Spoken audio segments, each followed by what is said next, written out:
Bonjour Monsieur le Président. Il y a 80 ans, en 1944, des officiers français ont donné l'ordre d'ouvrir le feu sur des tirailleurs sénégalais. Ça s'est passé au camp de Thiaroye, non loin d'ici.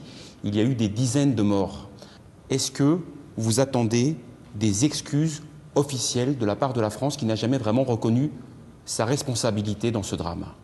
Naturellement, on n'en est pas encore à l'exercice d'excuses, mais je dois vous révéler que j'ai reçu aujourd'hui une lettre du président Macron dans laquelle il reconnaît que ce fut en effet un massacre.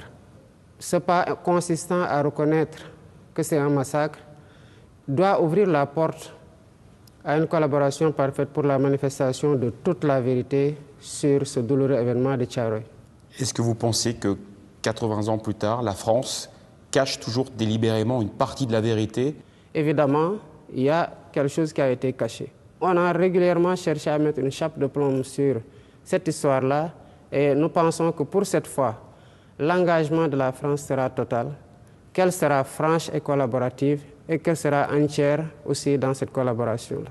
Pour nous, tant que la vérité ne sera pas totalement faite, les circonstances de ce massacre, sur le décompte effectif des victimes, ça restera une plaie béante dans notre conscience commune parce que c'est malheureusement une histoire que nous avons en partage avec la France, avec les massacrés d'un côté et les massacrés d'un autre côté.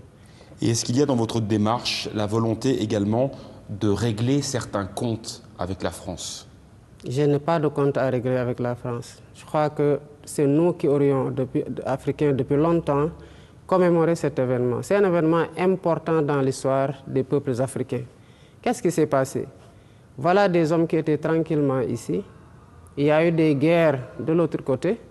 On est venu les prendre de gré ou de force. On les a amenés combattre dans des conditions extrêmement difficiles. Et la reconnaissance qui devait suivre n'a pas suivi depuis 80 ans. On les a rapatriés ici et quand il s'est agi pour eux de demander des pécules pour entrer tranquillement auprès de leur famille, ils ont reçu des balles en retour. C'est ce qui s'est passé. Il n'y a pas de compte à régler. C'est aux Africains d'assumer leur part de leur histoire et de l'imposer à tout le monde. Vous vous appellerez pour des réparations pour les descendants de ces tirailleurs qui sont morts à Thiaroye? Ces tirailleurs demandaient ce qui leur revenait de droit, à savoir leur pécule après la guerre. À la place de ces pécules, ils ont reçu des balles. Les pécules restent dues. Il y a toujours aujourd'hui au Sénégal une présence militaire française, environ 350 soldats, des hommes et des femmes, basés sur plusieurs camps, ici même à Dakar. Est-ce que vous êtes favorable à cette présence militaire française dans votre pays? Est-ce qu'en tant que Français, vous envisagez de nous voir dans votre pays avec des chars ou avec des véhicules militaires, des militaires sénégalais avec les tenues sénégalaises, comme ça parce que sur le plan historique, la France a esclavagisé, a colonisé et est restée. Évidemment, je pense que quand vous inversez un peu les rôles, vous concevrez très mal qu'une autre armée, la Chine, la Russie, le Sénégal ou n'importe quel autre pays puisse avoir une base militaire en France. Donc les soldats français doivent partir? Il n'y a pas encore de délai de rigueur par rapport à ça et si ça doit être fait, cela sera dit aux autorités françaises qui en auront la primeur et suivant les calendriers établis. De manière générale, quel est l'état de la relation entre la France et le Sénégal aujourd'hui? Vous avez parlé plusieurs fois d'une nouvelle impulsion qui était nécessaire, mais on a l'impression qu'il y a surtout beaucoup de méfiance.